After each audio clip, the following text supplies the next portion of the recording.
Hi, I'm Kirk Hansen with AquaScience. We're here today to talk about how to shut down your water softener or water conditioner in case you have a leak. Today we're going to discuss 3 different models and how to put them into bypass to avoid any more water damage in the garage or the home. This particular valve is a clack valve, and it's signified by 2 red handles at the top, which is where you're going to bypass the system. If your tank is leaking or the valve head itself is leaking, the bypass is a great way to take the system offline so no more water will spill out. On top, you're going to have 2 arrows, red handles, facing opposite each other. In order to bypass the system, you'll turn each of the handles so they face one another.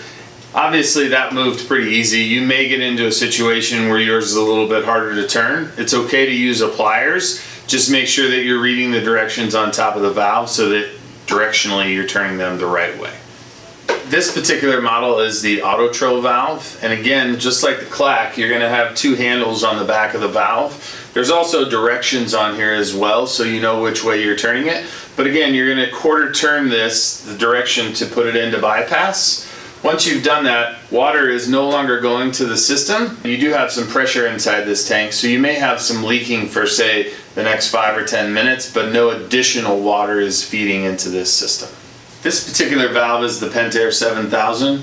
Just like directions on the other 2 units that we looked at, on top you're going to have which way you turn this to put it into bypass. Differently than the knobs that you had that were sitting on top, this particular unit has both bypass knobs on the side. All you're going to do is rotate those counterclockwise of each other, and that will put the system into bypass. Again, if for any reason these are more difficult to turn, they do have 2 holes located on each side of the valve that you could, if you needed to, put in a screwdriver to make that turn to give you more leverage.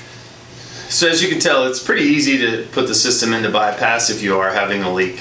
Follow directions on the back of the valves. If you need to use some tools, you can use tools. At the same time, if the leak persists or you can't get it into bypass, please go to your main water supply to the home and shut it down. And give AquaScience a call and we can come out and help you.